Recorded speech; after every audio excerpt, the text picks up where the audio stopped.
جو چیز میں آپ کو بتانا چاہتا ہوں وہ سنتے رہیے نوجوانوں. یہ تقریر میری آج کی اور دوسری جگہوں کی تقریروں سے بالکل الگ ہے، بالکل الگ ہٹ کر ہے. یہ واقعات میں نے آج تک کسی اور تقریر میں اپنی 22 سال کی زندگی میں تقریری دور میں نہیں بتائے. جو آج میں نے آپ کے سامنے یہ رکھا ہے وہ غسان کا بادشاہ، شاہ غسان، جس کا نام جبلہ ابن ایہم ہے. بہت بڑا بادشاہ ہے غسان کا، عیسائی ہے، اسلام سے متاثر ہو گیا، اسلام کی تعلیمات سے متاثر ہو گیا، پربھاوت ہو گیا، اور سوچنے لگا کہ اب میں اسلام قبول کر لوں تو بہتر ہے، کیونکہ اسلام دن پہ دن بڑھتا جا رہا ہے، اسلام کے اندر خوبیاں ہی خوبیاں نظر آ رہی ہیں. لیکن وہ سمجھ رہا تھا کہ میں تو عیسائیوں کا بادشاہ ہوں اور کئی مرتبہ عمر سے ٹکر لے چکا ہوں، عمر مجھ سے ناراض ہوں گے، امیر المومنین عمر فاروق مجھ سے غصہ ہوں گے، پتہ نہیں میں اسلام قبول کرنے چاہوں تو وہ میرے اسلام کو مانے بھی یا نہ مانے، کہیں میری گردن نہ اڑا دیں. اس لیے شاہ غسان اپنا ایک قاصد، اپنا ایک دودھ، اپنا ایک ایلچی لیٹر لکھ کر، خط لکھ کر امیر المومنین کے پاس بھیجتا ہے. غسان کا بادشاہ جبلہ ابن ایہم ایک لیٹر لکھتا ہے اور اپنے دودھ کے ذریعے، اپنے قاصد کے ذریعے وہ لیٹر بھجواتا ہے کہ حضرت عمر فاروق سے یہ پوچھو کہ شاہ غسان جبلہ ابن ایہم، غسان کا بادشاہ جو عیسائی ہے وہ اسلام قبول کرنا چاہتا ہے، کیا میری اسلام میں انٹری ہوگی یا نہیں ہوگی؟ اس نے ایک قاصد کو بھیجا کہ اب پتہ چل جائے گا میرے قاصد کے ساتھ عمر کیا سلوک کرتے ہیں، میرے بھیجے ہوئے دودھ کے ساتھ عمر کیا سلوک کرتے ہیں. اگر اچھا سلوک کیا تو ٹھیک، میں اسلام لے آؤں گا، اور نہیں تو پھر میں عیسائی بنا رہوں گا. جب وہ قاصد وہ دودھ حضرت عمر فاروق کے پاس آیا اور امیر المومنین کو وہ لیٹر دیا، حضرت عمر نے اس لیٹر کو پڑھا اور پڑھنے کے بعد اسی لیٹر پر جواب لکھوا دیا کہ تم فوراً چلے آؤ اور اسلام قبول کر لو. اسلام قبول کرنے کے بعد تمہارے اوپر کوئی نقصان نہیں ہے، تم سے کوئی انتقام نہیں لیا جائے گا، تم سے کوئی بدلہ نہیں لیا جائے گا. شاہ غسان نے جب جبلہ ابن ایہم نے یہ لیٹر پڑھا تو بڑا تعجب کرنے لگا کہ حضرت عمر فاروق رضی اللہ تعالیٰ عنہ نے اتنی آسانی کے ساتھ میرے اسلام قبول کرنے کی بات مان لی اور پرانی دشمنی سب بھول گئے. اس کو حضرت عمر کی یہ سادگی پسند آئی. اس نے اپنے 500 گھڑ سواروں کو لیا، 500 ساتھیوں کو لیا اور اپنے گھوڑوں پر بیٹھ کر وہ مدینے کی طرف سفر کرنے لگا. اپنے ساتھیوں کے ساتھ جیسے ہی مدینے آیا تو حضرت عمر فاروق کا شہر مدینہ آنے سے پہلے اس نے ایک جنگل کے اندر خیمہ ڈالا، ایک جنگل کے اندر پڑاؤ ڈالا اور یہاں آنے کے بعد رک گیا اور یہیں سے اس نے خبر بھیجی کہ میں آ چکا ہوں، اب میں آپ سے ملنے آؤں یا نہیں آؤں. حضرت عمر فاروق نے اس کو اجازت دے دی کہ جب تم آ ہی چکے ہو تو اب شوق سے تم مدینے کے اندر داخل ہو جاؤ. حضرت عمر نے اپنے صحابہ کو بھی لگا دیا کہ ان مہمانوں کی اچھی طریقے سے مہمان نوازی کرنا. وہ شاہ غسان بہترین مکٹ و تاج پہنے ہوئے، دونوں طرف اس کے ڈائمنڈ ہیرے لگے ہوئے، قیمتی ہیرے لگے ہوئے، کبوتر کے انڈے کے مانند قیمتی ہیرے جڑے ہوئے تاج پہن کر وہ عیسائیوں کا بادشاہ، غسان کا بادشاہ جب مدینے میں اپنے 500 ساتھیوں کے ساتھ داخل ہوتا ہے تو حضرت عمر فاروق نے اس قافلے کا بہت سواگت کیا، بہت اچھی خاطر مدارات کی اور ان کی مہمان نوازی کی اور کلمہ پڑھا کر اس کو اسلام قبول کروا دیا. وہ مسلمان ہو گیا. شاہ غسان عیسائیوں کا بادشاہ وہ مسلمان ہو جاتا ہے. وہ شاہ غسان جب مدینے میں داخل ہوتا ہے 500 ساتھیوں کے ساتھ اور اسلام لے آتا ہے، حضرت عمر فاروق اس کی عزت و خاطر مدارات کر رہے ہیں. انہی دنوں میں حج کا سیزن شروع ہو جاتا ہے، انہی دنوں میں حج کا سیزن شروع ہو جاتا ہے. مدینے سے لوگ مکے کی طرف حج کرنے جا رہے ہیں.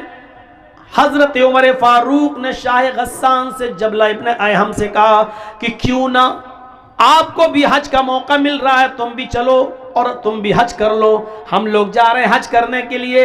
آئے غسان کے بادشاہ، تمہیں بھی حج مبارک ہو، اور میں چاہتا ہوں کہ تم بھی میرے ساتھ حج کرنے کے لیے چلو۔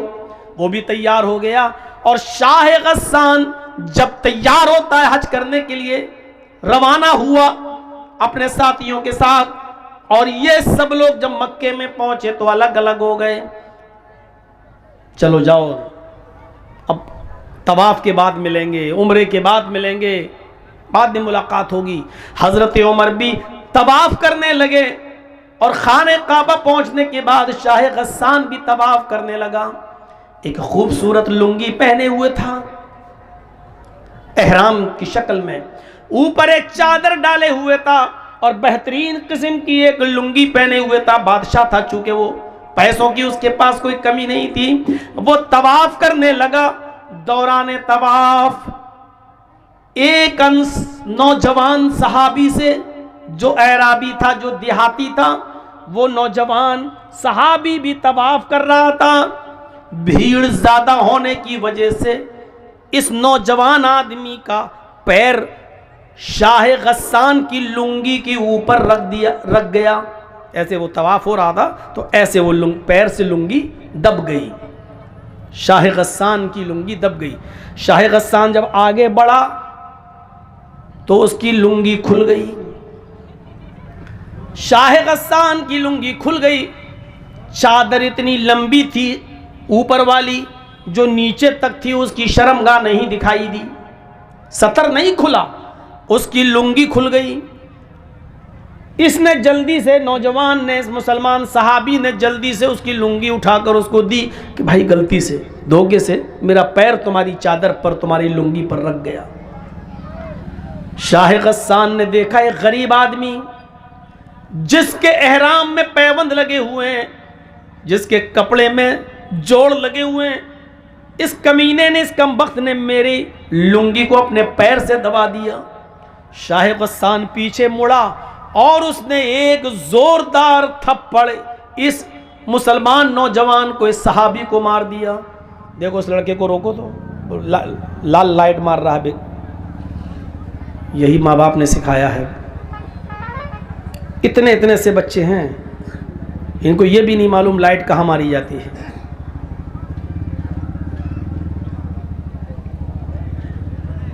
اس نے ایک زوردار تھپڑ اس نوجوان کو، اس دیہاتی مسلمان صحابی کو مارا۔ تھپڑ اتنی زور کا لگا کہ اس نوجوان دیہاتی صحابی کی آنکھ پھوٹ گئی، اس کی ایک آنکھ باہر آ گئی۔ وہ نوجوان اس وقت کچھ نہیں بولا، خاموش رہا، اور اس نے اپنا طواف پورا کیا۔ اس کے بعد پھر وہ اپنے قبیلے میں گیا۔ قبیلے کی لڑائی بہت بری ہوتی ہے۔ جب وہ اپنے قبیلے میں پہنچا تو لوگوں نے پوچھا کہ تمہاری آنکھ کیسے پھوٹی؟ اس نے بتایا کہ ایسا ایسا معاملہ ہو گیا، اور شاہ غسان نے، غسان کے بادشاہ نے ایک تھپڑ مارا، اور تھپڑ اتنی زور سے مارا کہ میری آنکھ پھوٹ گئی۔ پورے قبیلے کے لوگ آگ بگولا ہو گئے۔ ارے نیا نیا اسلام لایا اور اتنی ہیکڑی، ہمارے آدمی کو مارے گا؟ یہ تمام کے تمام لوگ حضرت عمر فاروق کے پاس مکے آ گئے۔ حضرت عمر فاروق کے سامنے مقدمہ دائر کر دیا کہ آپ کے شاہ غسان جو ابھی کچھ دن پہلے مدینے میں اسلام لایا ہے، اس نے دھوکے سے ہمارے نوجوان کا پیر اس کی چادر پہ پڑ گیا اور اس کی لنگی کھل گئی، لیکن اس نے پلٹ کر اتنی زور سے تھپڑ مارا کہ ہمارے ساتھی کی، اس دیہاتی نوجوان کی آنکھ پھوٹ گئی۔ مجھے انتقام چاہیے، بدلہ چاہیے۔ حضرت عمر فاروق نے شاہ غسان کو بلایا، غسان کا بادشاہ طلب کیا گیا جو مسلمان ہو چکا ہے، اور پھر یوں دونوں میں گفتگو ہوتی ہے۔ حضرت عمر فاروق نے فرمایا، آئے شاہ غسان، آئے جبلہ ابن ایہم، تمہارے بارے میں یہ شکایت ملی ہے، کیا یہ صحیح ہے؟ کہنے لگا وہ جبلہ امیر المومنین، اس نوجوان دیہاتی آدمی نے میری چادر پر پیر رکھ دیا، میں آگے بڑھا، میری لنگی کھل گئی، میری چادر کھل گئی، میں نے اس کو ایک تھپڑ مار دیا ہے۔ حضرت عمر فاروق نے کہا اے شاہ غسان، اس نوجوان نے یہ بتا دیا ہے کہ ہاں میرا پیر اس کی چادر پر رکھ گیا تھا، لیکن میں نے جان بوجھ کر ایسا نہیں کیا، دھوکے سے ایسا ہو گیا، ایک معمولی سی غلطی کی اتنی بڑی سزا تم نے اس کو دے دی کہ اس کی آنکھ کا ڈھیلا باہر آ گیا، اس کی آنکھ پھوٹ گئی۔ شاہ غسان کہنے لگا ایک غریب آدمی کی آپ کو اتنی فکر کیوں ہو رہی ہے؟ حضرت عمر فاروق کہتے ہیں کہ اسلام لانے کے بعد امیری غریبی اسلام میں نہیں چلتی ہے۔ آئے شاہ غسان، اسلام جتنا امیروں کے لیے اتنا ہی غریبوں کے لیے ہے، اور مجھے اس کو انصاف دلانا ہے، اس کو نیائے ملنا چاہیے۔ شاہ غسان نے کہا ٹھیک ہے، تو پھر بتائیے کہ مجھے کیا کرنا ہوگا، بتائیے میں کیا کروں، انصاف کا تقاضا کیا ہے، کیا کروں؟ حضرت عمر فاروق نے کہا شاہ غسان، اس نوجوان سے، اس دیہاتی سے، اس صحابی سے، اس بیچارے غریب آدمی سے معافی مانگ لو، اگر معافی دیتا ہے تو ٹھیک، ورنہ اس کو کچھ لے دے کر اس کو راضی کر لو، اگر معاف کرتا ہے تو ٹھیک، اور معاف نہیں کرتا ہے تو اس کو کچھ لے دے کر راضی کرو۔ شاہ غسان کہنے لگا ایک معمولی آدمی سے، میں غسان کا بادشاہ ہوں اور میں نے بادشاہت کی ہے، امیر المومنین میں بادشاہ ہوں، میرا باپ بھی بادشاہ رہ چکا ہے، میرا دادا بھی غسان کا بادشاہ رہ چکا ہے، میں خاندانی بادشاہت سے چلا آ رہا ہوں، اور میں بادشاہ ہونے کے بعد ایک معمولی آدمی سے، ایک غریب آدمی سے معافی مانگوں گا، یہ بالکل نہیں ہو سکتا ہے، میں کسی بھی قیمت پر معافی مانگنے کے لیے تیار نہیں ہوں، میں ایک معمولی آدمی سے معافی مانگوں گا۔ حضرت عمر فاروق نے کہا تو پھر انتقام کے لیے تیار ہو جاؤ۔ اس نے کہا کیسا انتقام؟ کہا آنکھ کے بدلے آنکھ، تمہاری بھی آنکھ پھوڑی جائے گی۔ غور کرو یہ کس سے کہہ رہے ہیں حضرت عمر فاروق، جو ابھی چند دن پہلے اسلام لایا ہے، بادشاہ 500 لوگوں کے ساتھ اسلام لایا ہے، غسان کا بادشاہ ہے۔ کہا میری آنکھ پھوڑی جائے گی؟ کہا ہاں۔ تو کہنے لگا پھر میں ایسے اسلام کو چھوڑنے کے لیے تیار ہوں، آئے امیر المومنین، جس میں امیروں کا خیال نہ رکھا جائے، جس میں بادشاہوں کی بادشاہت کا بھی خیال نہ رکھا جائے، جس میں ان کی عزت و توقیر کا خیال نہ ہو، تو ایسے اسلام کو پھر میں چھوڑ دوں گا۔ حضرت عمر نے کہا یہ تمہاری مرضی۔ اس نے کہا ٹھیک ہے، میں اسلام چھوڑنے کے لیے تیار ہوں، لیکن اس سے معافی نہیں مانگوں گا۔ حضرت عمر فاروق نے کہا اگر اسلام چھوڑتے ہو تو یاد رکھنا مرتد کی جو سزا ہے اسلام میں وہ میں تمہیں دوں گا، اور مرتد کی سزا یہ ہے کہ اسلام جو نہیں لایا وہ تو چین کے ساتھ ہے، وہ تو سکون کے ساتھ ہے، لیکن اسلام لانے کے بعد پھر اسلام کو چھوڑ کر کسی اور مذہب میں کوئی جاتا ہے تو پھر اسلام میں اس کی سزا ہے کہ اس کی گردن اڑائی جائے۔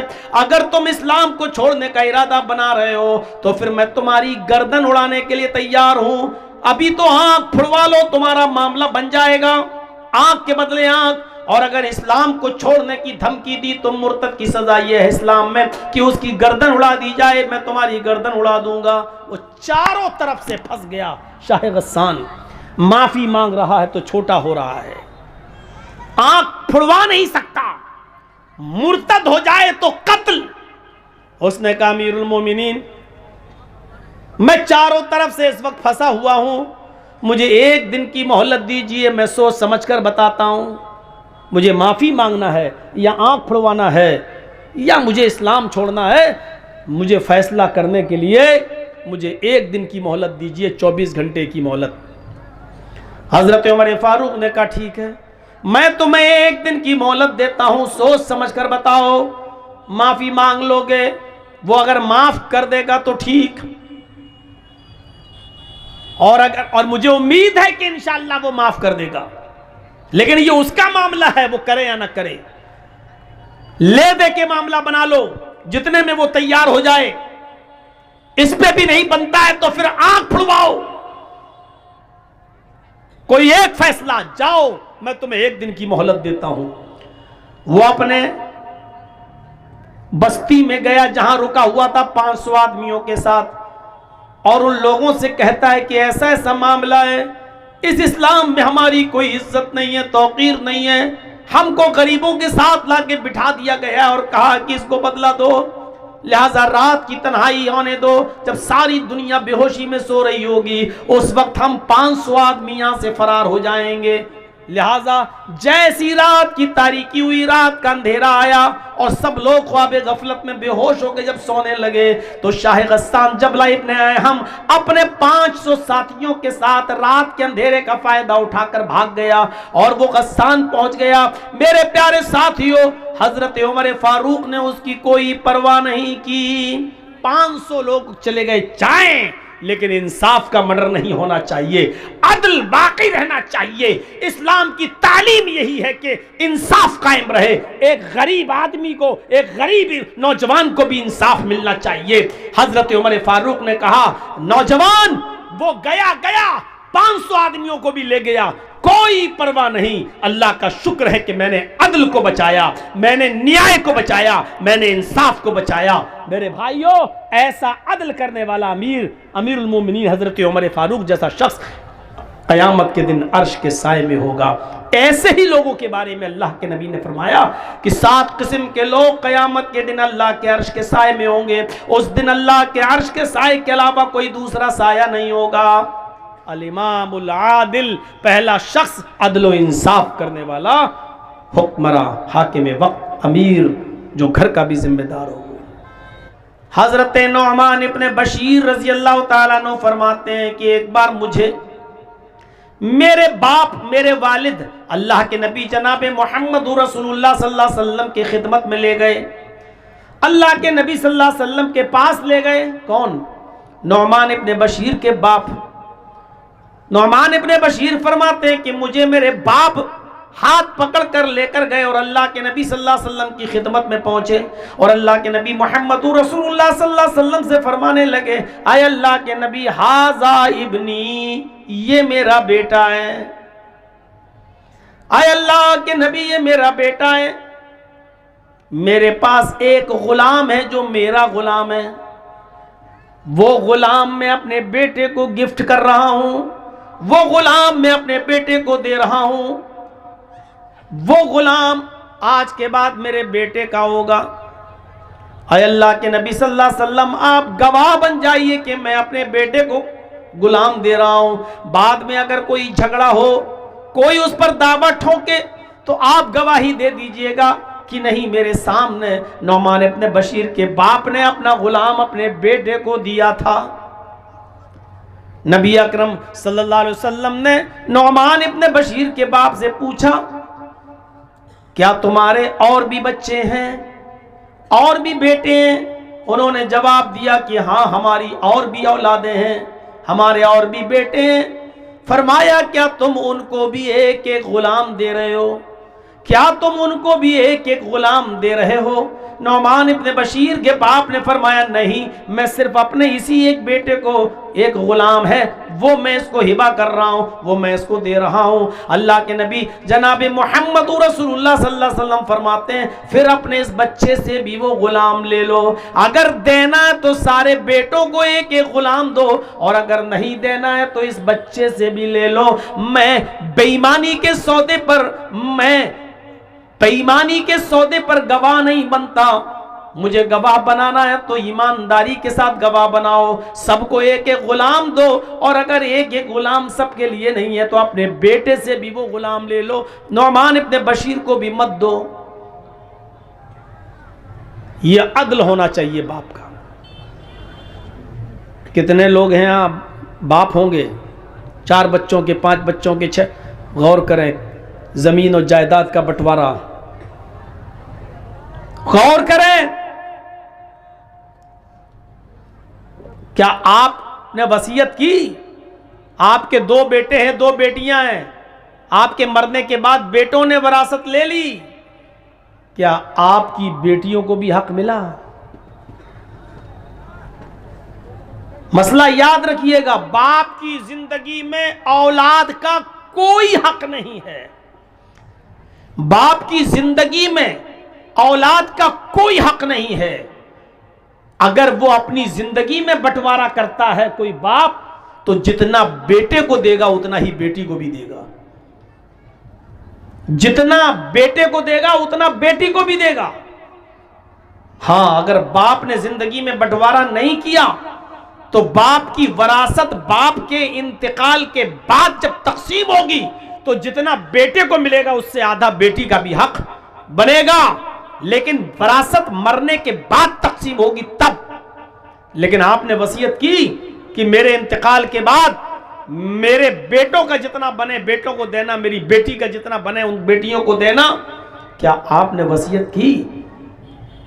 اگر زمین و جائیداد کے بٹوارے میں امانت داری نہیں ہوئی، بیٹوں کے ساتھ بیٹیوں کو حق نہیں ملا، بہنوں کو حق نہیں دیا آپ نے، آپ کے مرنے کے بعد آپ کی بیوی کو حق نہیں ملا، تو یاد رکھیے قیامت کے دن عرش کا سایہ نصیب نہیں ہوگا۔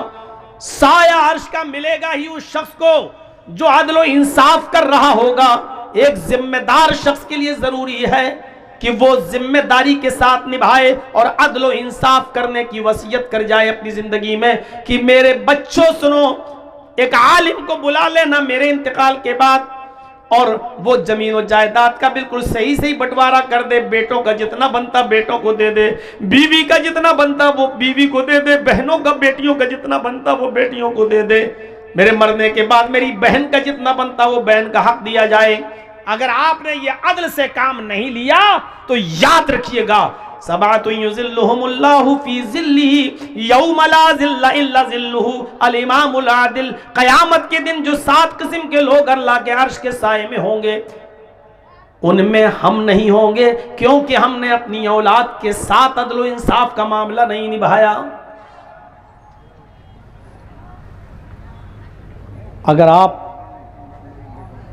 حاکم وقت ہیں تب تو اور زیادہ ذمہ داری بڑھ جاتی ہے کہ اپنی رعایا کے ساتھ اور عوام کے ساتھ اور پبلک کے ساتھ عدل کریں، ورنہ بہت بھیانک انجام ہوگا۔ 7 قسم کے لوگوں کو اللہ اپنے عرش کے سائے میں پناہ دے گا، جگہ دے گا، یوم لا ظل الا ظلہ، اور اس دن عرش کے سائے کے علاوہ کوئی سایہ نہ ہوگا۔ الامام العادل،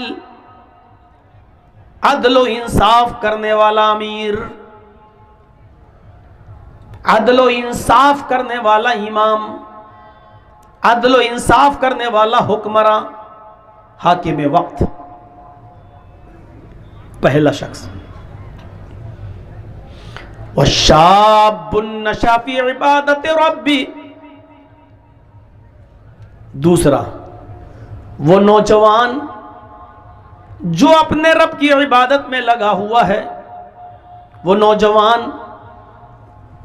جس کا مزاج صرف اپنے رب کی عبادت کرنے کا ہے، بس وہ اپنے رب کی عبادت میں لگا ہوا ہے۔ تیسرا وَرَجُلٌ قَلْبُهُ مُعَلَّقٌ فِي الْمَسَاجِدِ، وہ آدمی جس کا دل مسجد کی طرف اٹکا ہوا ہے، ابھی ظہر پڑھ کے آیا، گھر پہ کام کر رہا ہے، اس کا دماغ لگا ہے عصر کا وقت کب ہوگا، عصر پڑھ کے نکلا ہے، کچھ کام کر رہا ہے، بار بار گھڑی دیکھ رہا ہے، بار بار آسمان کی طرف دیکھ رہا ہے کہ مغرب کا وقت کب ہوگا، جس کا دل مسجد کی طرف لگا ہوا ہے۔ 3 وَرَجُلَانِ تَحَابَّا فِي اللَّهِ اجْتَمَعَا عَلَيْهِ وَتَفَرَّقَا عَلَيْهِ، اور وہ 2 لوگ جو آپس میں کسی سے محبت کرتے ہیں تو اللہ کے لیے، اور کسی سے نفرت کرتے ہیں تو بھی اللہ کے لیے، اپنا ذاتی مفاد اور اپنی ذاتی دشمنی نہیں ہوتی ہے. اگر کسی سے دوستی ہے تو اللہ کے لیے، اور اگر کسی سے دشمنی بھی ہوئی ہے تو اللہ کے لیے. 4 قسم کے لوگ ہو گئے. 5واں شخص یاد کیجئے، 5واں نوجوان، 5واں آدمی. وَرَجُلٌ طَلَبَتْهُ امْرَأَةٌ ذَاتَ مَنْصَبٍ وَجَمَالٍ فَقَالَ إِنِّي أَخَافُ اللَّهَ. وہ نوجوان آدمی، وہ شخص جس کو کسی خوبصورت اور حسین و جمیل عورت نے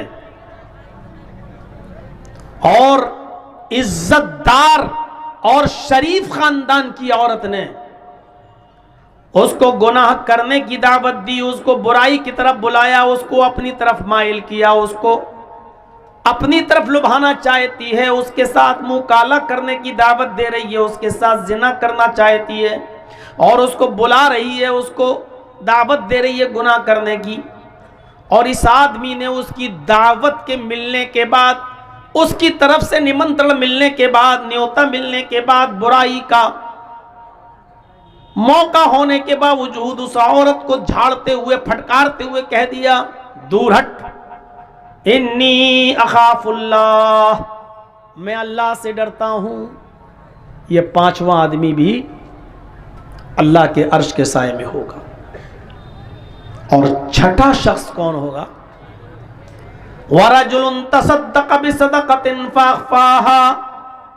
ایسا آدمی، ایسا شخص جس نے صدقہ کیا، جس نے خیرات کیا، جس نے کسی غریب کی، جس نے کسی ضرورت مند کی مدد کی اور صدقہ کیا، فَأَخْفَاهَا، اور اس کو چھپایا، چپکے سے کسی کی مدد کی، اور چپکے سے بھی اتنی خاموشی کے ساتھ اس نے مدد کی کسی غریب کی، حَتَّى لَا تَعْلَمَ شِمَالُهُ مَا تُنْفِقُ يَمِينُهُ، کہ اس کا دایاں ہاتھ کیا کسی کو دے رہا ہے، اس کا داہنا ہاتھ کسی کو کیا دے رہا ہے، اس کی خبر اس کے بائیں ہاتھ کو بھی نہ پتہ چلے. یعنی چپکے سے آپ باپ نے کسی کو کچھ دیا، بیٹے کو بھی پتہ نہیں چلا، شوہر کسی کی مدد کر رہا، بیوی کو بھی پتہ نہیں چل رہا ہے، اور اس آدمی کو بھی بدنام نہیں کر رہا ہے جس کی وہ مدد کر رہا ہے. یعنی چپکے سے کسی کی مدد کی، دائیں ہاتھ سے دیا، بائیں ہاتھ کو بھی خبر نہیں ہوئی. یہ آدمی بھی قیامت کے دن اللہ کے عرش کے سائے میں ہوگا. اور آخری شخص، 6 ہو گئے، لاسٹ، وَرَجُلٌ ذَكَرَ اللَّهَ خَالِيًا فَفَاضَتْ عَيْنَاهُ. وہ 7واں آدمی بھی اللہ کے عرش کے سائے میں ہوگا، جس نے اللہ کو اکیلے میں یاد کیا، جس نے اللہ کو تنہائی میں یاد کیا، جس نے اللہ کا ذکر تنہائی میں کیا، جس نے اللہ کو تنہائی میں یاد کیا، اکیلے میں، رات کی تاریکی میں، رات کے اندھیرے میں. پوری دنیا سو رہی ہے، اس کی بیوی سو رہی ہے، اس کے بچے سو رہے ہیں سب، اور وہ اٹھا، وضو بنایا اور گھر کے ایک کونے میں رو رہا ہے، اللہ کو یاد کر رہا ہے، اللہ کے عذاب کو سوچ سوچ کر، عذاب قبر کا تصور کر کر کے، جہنم کے بارے میں سوچ سوچ کر، میدان محشر کی جاسوس تپش کے بارے میں سوچ سوچ کر اللہ کا ذکر کر رہا ہے اور اللہ کو یاد کرتے ہوئے رو رہا ہے. اس کے آنکھوں سے آنسو بہہ پڑے، ففاضت عیناہ، اللہ کے عذاب کا تصور کرتے ہوئے، اللہ کا ذکر کرتے ہوئے اس کی آنکھوں سے آنسو بہہ پڑے اور رو دیا. تو ایسا اللہ کا ذکر کر کے جس کی آنکھوں کے آنسو گر پڑے، زمین کے اوپر ٹپکنے لگے، رونے لگا، ایسا آدمی بھی اللہ کے عرش کے سائے میں ہوگا. یہ 7 قسم کے لوگ. ان میں پہلا شخص اٹھائیے. اب کتنی غور سے سن رہے ہیں آپ؟ کسی کو کھڑا کر کے پوچھیں کہ میں نے 7 لوگ بتائے ہیں، کون کون ہیں؟ ابھی بتائیں نا. اگر کسی کو کھڑا کر کے پوچھوں تو ابھی 4 آدمی بھی نہیں گنا پائے گا کوئی. پہلا شخص الامام العادل، عدل و انصاف کرنے والا امیر، حاکم وقت. اور یاد رکھیے سب حاکم ہیں، حاکم صرف وہی نہیں ہے جو حکومت چلا رہا ہے. آپ بھی اپنے گھر کے حاکم ہیں. اللہ تعالیٰ نے مرد کو عورت کا حاکم بنایا ہے. الرجال قوامون علی النساء، مرد عورتوں پر حاکم ہے. باپ اپنی اولاد پر حاکم ہے. بھئی آپ باپ ہیں، 4 بیٹے 2 بیٹیاں 3 بیٹیاں ہیں نا آپ کی، آپ ان کے حاکم ہیں. اب آپ انصاف کرتے ہیں یا نہیں کرتے؟ اپنی بیوی کے ساتھ، اپنے بچوں کے ساتھ؟ معاف کیجئے گا، اگر آپ نے اپنی اولاد کے ساتھ انصاف نہیں کیا تو اللہ کے عرش کا سایہ نہیں ملے گا. بنیاد ہی گر رہی ہے. جنت جہنم بات کی بات ہے، بنیاد ہی میں فیل ہو رہے ہیں. وہ دن بڑا عجیب دن ہوگا. اور آج میں اپنی تقریر میں، اپنے خطاب میں، اس دن کے اندر جو قیامت کا دن کہلاتا ہے، جو تقریباً 50,000 سال کا دن ہوگا، نفسا نفسی کا عالم ہوگا، اور سورج ماتر 1 میل کے فاصلے پر ہوگا. تکون الشمس یوم القیامت کمقدار میل، صرف 1 میل کے فاصلے پر ہوگا. اور انسان پسینے میں ڈوبا ہوا ہوگا اپنے اعمال کے بقدر. جس کے جیسے اعمال دنیا میں رہے ہوں گے، اگر کچھ برے عمل کیے ہیں تو کچھ لوگ ٹخنوں کے برابر پسینے میں ڈوبے ہوں گے، اور زیادہ گناہ کیے ہیں تو پنڈلی کے برابر پسینے میں ڈوبے ہوں گے، اور اس سے زیادہ گناہ کیے ہیں تو گھٹنوں کے برابر پسینے میں ڈوبے ہوں گے، اور مزید گناہ کیے ہیں تو کمر کے برابر پسینے میں ڈوبے ہوں گے، اور اس سے زیادہ گناہ کیے ہیں تو ہم کاندھوں کے برابر پسینوں میں ڈوبے ہوں گے، اور اس سے بھی زیادہ گناہ کیے ہیں تو بہت سے لوگ پسینے کے اندر ڈبکی لگا رہے ہوں گے اور گوتا لگا رہے ہوں گے. یہ ایسا دن ہوگا.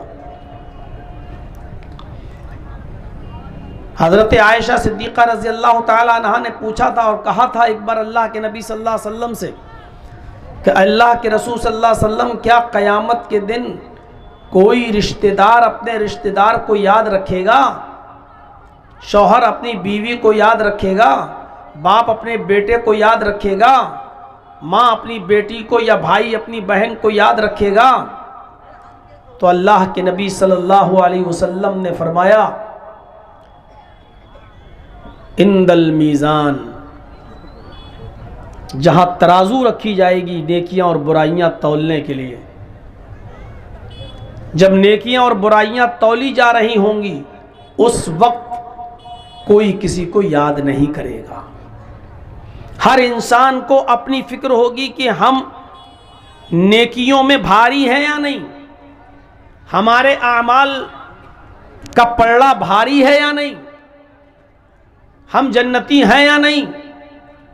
جب ترازو رکھی جائے گی، نیکیاں اور برائیاں تولی جائیں گی، تو اس وقت کوئی کسی کو یاد نہیں کرے گا.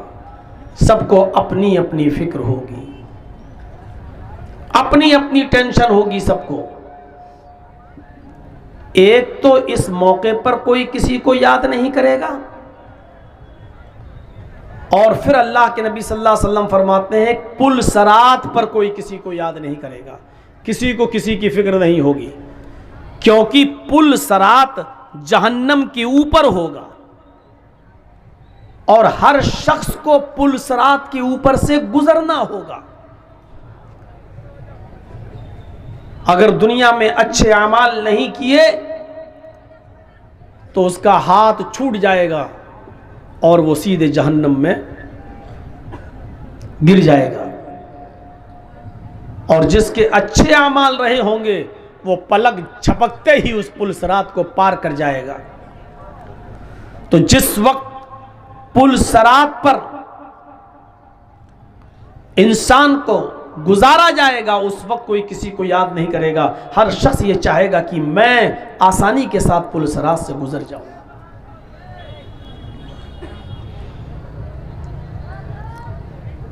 یہ بڑا عجیب موقع ہوگا،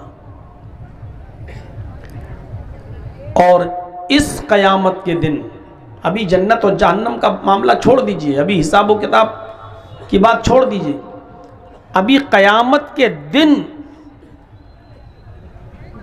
کامیاب لوگ کون ہوں گے؟ اور سورج جو 1 میل کے فاصلے پر ہوگا، جاسوس تپش ہوگی، 50,000 سال کا ایک دن ہوگا، اس دن میں کون لوگ سکون کے ساتھ ہوں گے؟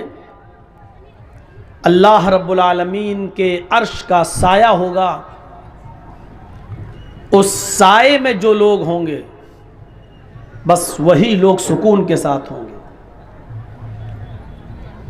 اس دن انہی کو آرام مل پائے گا، سورج کی گرمی سے وہی لوگ محفوظ رہیں گے، اور پسینے میں وہی لوگ نہیں ڈوب رہے ہوں گے جن کو اللہ کے عرش کا سایہ ملے گا۔ اب عرش کا سایہ کس کو ملے گا؟ عرش کا سایہ کس کو نصیب ہوگا؟ وہی حدیث میں نے آپ کے سامنے پڑھی ہے، اور آج یہی 7 قسم کے لوگ ہم آپ کو بتائیں گے جو اللہ کے عرش کے سائے میں ہوں گے۔ اور جتنے بھی مسلمان یہاں بیٹھے ہیں اور جہاں تک میری آواز جا رہی ہے، میرے بھائیو، ہر مسلمان یہ غور کرے کہ یہ 7 قسم کی خوبیاں ہمارے اندر پائی جا رہی ہیں یا نہیں پائی جا رہی ہیں۔ یہ 7 خوبیاں ہمارے اندر ہیں یا نہیں؟ اگر ہیں تو قابل مبارکباد ہیں آپ، اور اگر یہ 7 خوبیاں ہمارے اور آپ کے اندر نہیں پائی جا رہی ہیں تو ہمیں اللہ کے عرش کا سایہ بھی نہیں ملے گا۔ جہنم میں جو درگت ہوگی وہ الگ، یہ 50,000 سال کا دن بھی ہمارے اوپر ایک پہاڑ بن کے گزرے گا اور ہمارے لیے مصیبت ہوگا۔ اس لیے یہ 7 خوبیاں اپنے اندر پیدا کرنے کی کوشش کیجیے۔ وہ 7 خوبیاں کیا ہیں؟ وہ 7 قسم کے لوگ کون ہیں؟ آئیے، سبعۃ یظلھم اللہ فی ظلہ یوم لا ظل الا ظلہ الامام العادل۔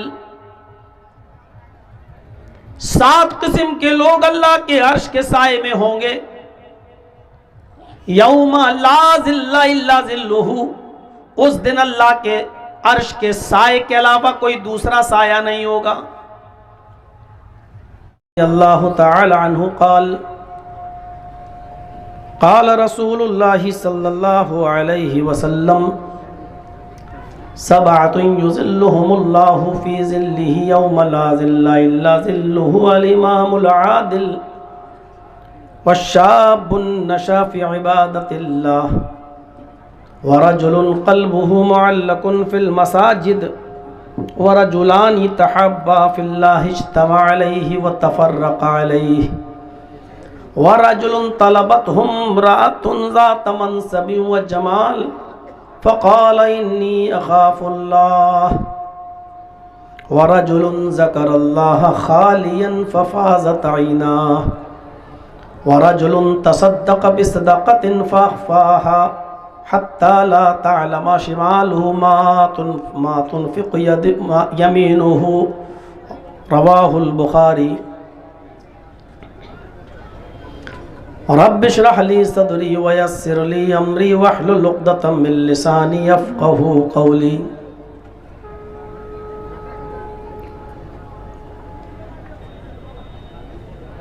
اسٹیج پر بیٹھے ہوئے معزز علاقے کے باوقار احباب، جیا جوری جھارکھنڈ اور اس کے اطراف و اکناف سے تشریف لائے ہوئے معزز سامعین حضرات، پردہ نشین اسلامی خواتین، ماں اور بہنوں، قوم و ملت کے لائق ور نوجوانوں، عزیز بچوں،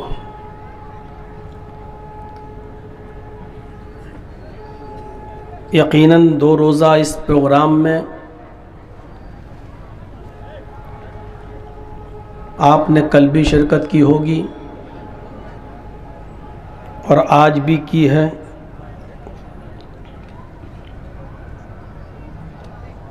اور رات کے 1:30 بجے تک دل جمعی کے ساتھ بیٹھے رہنا، سنجیدگی کے ساتھ پروگرام کو سننا اور پروگرام کو کامیاب بنانے میں آپ نے جو سہیوگ، جو تعاون کیا ہے، اس کے ہم شکر گزار ہیں، اور امید رکھتے ہیں کہ انشاءاللہ اس وقت آپ جو خطاب سن رہے ہیں اس کو بھی سنجیدگی کے ساتھ خطاب سماعت فرمائیں گے، اور میں اللہ سے دعا کرتا ہوں کہ کل سے آج تک جتنے خطباء نے اور جتنے مقررین نے آپ کے سامنے خطاب کیا ہے، اللہ تعالی ہم کہنے والوں کو اور سننے والوں کو عمل کی پوری توفیق عطا فرمائے۔ ہم اور آپ دھیرے دھیرے اور رفتہ رفتہ ایک ایسی دنیا کی طرف جا رہے ہیں جس دنیا سے ہم بے خبر ہیں، جو ہماری یہ موجودہ دنیا نہیں ہوگی۔ جس عالم کی طرف ہم دھیرے دھیرے رخت سفر باندھ رہے ہیں اس کو برزخ کہا جاتا ہے، جو ہماری موت کے بعد شروع ہوتا ہے۔ مرنے کے بعد ہماری برزخی زندگی شروع ہوگی، اور یہ زندگی قیامت تک رہے گی۔ اس زندگی کے بارے میں کسی کو کوئی علم نہیں ہے، وَلَٰكِن لَا تَشْعُرُونَ، کوئی نہیں جانتا اس کی کیفیت کیا ہوگی۔ اور پھر ہمیں قیامت کے دن ہماری قبروں سے اٹھایا جائے گا، وہ ہماری ایک تیسری زندگی شروع ہوگی جس کو اخروی زندگی کہا جاتا ہے، آخری زندگی، آخرت کی زندگی۔ تو پہلی زندگی یہ ہے جو ہم اور آپ جی رہے ہیں، پھر ایک زندگی وہ ہوگی جو مرنے کے بعد شروع ہوگی، اور وہ قیامت تک رہے گی۔ پھر قیامت کے بعد ہمیں ہماری اصلی باڈی اور شکل کے بعد میں ہماری روح کو ڈال کر ہمیں دوبارہ اٹھایا جائے گا۔ وہ قیامت کا دن ہوگا، وہ ہماری تیسری زندگی ہوگی، اور اسی کو اخروی اور آخرت کی زندگی کہا جاتا ہے، جس میں ہمیں حساب و کتاب دینا ہوگا، اور اچھے اعمال کی بنیاد پر یا برے اعمال کی بنیاد پر ہمارا فیصلہ ہوگا، جنت یا جہنم۔ اللہ رب العالمین ہم سب کو جہنم کے عذاب سے محفوظ فرمائے اور ہم سب کو جنت کا مستحق بنائے۔